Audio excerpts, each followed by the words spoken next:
Okay, so we've discussed social development, and part of our social development is developing the ability to reason with authority or a power figure. Remember, according to Piaget, adolescents can handle abstract problems, meaning they can perform formal operations because their frontal lobe has developed. They can plan, they can judge, they can make decisions.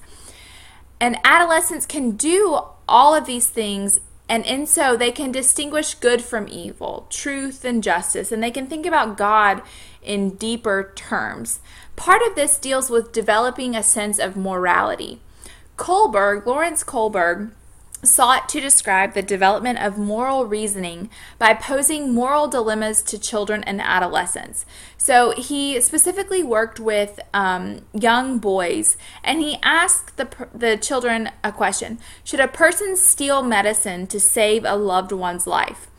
And in the different responses that he got from the children that he was working with, he found different stages of moral development. So what he did is he gives them this Heinz dilemma. You've heard a version of this, and it's in your book. Basically, a woman was near death from a special kind of cancer. This is what the children are being told. There was one drug that the doctors thought might save her life. It was a form of radium that a druggist in the same town had recently discovered. The drug was expensive to make, but the druggist was charging 10 times what the drug cost him to produce. He paid $200 for the radium, and he was charging $2,000 for a very small dose of the drug.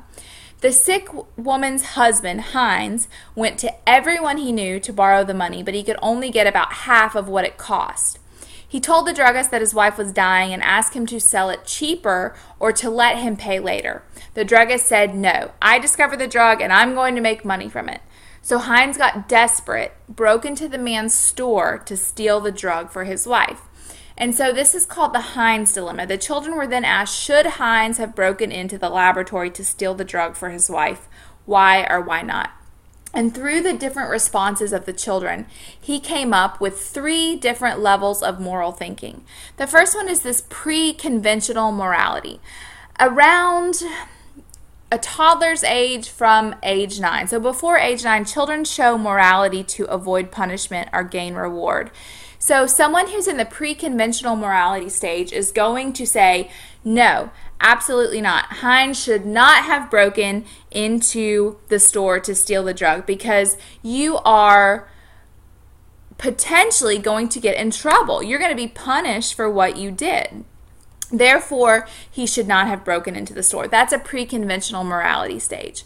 Conventional morality develops around early adolescence, and this is when they can understand social rules and laws are upheld for their own sake. So someone in the conventional morality stage might say, no, Heinz should not have broken into the man's store because that's breaking and entering. And when you do that, you're breaking a law. So it's not necessarily that they're saying that the man, Heinz, should not have done that because he's going to be punished. They're saying that he should not have done that because he's breaking a law. Whereas the post-conventional morality stage deals with people's affirmation, meaning they need to agree upon and perceive or follow through with ethical principles. So someone in the post-conventional morality stage might say, you know what, despite the fact that Heinz broke a law, despite the fact that he could potentially be punished for breaking and entering, he should have broken and entered because he was trying to save his wife's life. And saving a life is more important than breaking a law or being punished. So in the snap judgment story that you all listened to in class yesterday, which was the second link, if you did not get a chance to do that, I'm offering you another chance. It's a really, really interesting story that basically is the same dilemma that a man, Joe, went through as this Heinz dilemma. So again, pre-conventional, you're avoiding punishment or trying to gain a reward. The conventional morality stage is where you're upholding social rules and social laws.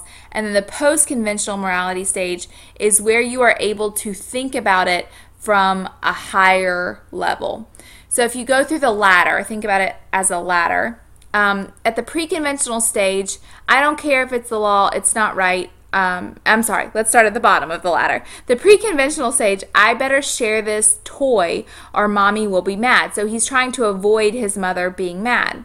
The conventional stage, if you drive too fast, you will break the law. The little girl's telling her mom, Mom, you're going to break a law. The post-conventional stage, I don't care if it's the law, it's not right, and it's not fair. So if you think about people who peacefully protest, if you think about the Moral Monday rallies that were held in Raleigh at the state capitol to protest education in the state, there were people being arrested, but they were not, they were being arrested because they said, you know, education in our state is bad. What you're putting teachers and students through is not fair. That would be post-conventional morality. I hope that makes sense. Some students get confused with Kohlberg's theory of morality. It's pretty straightforward though, and of course if you need help, let me know. All right, guys.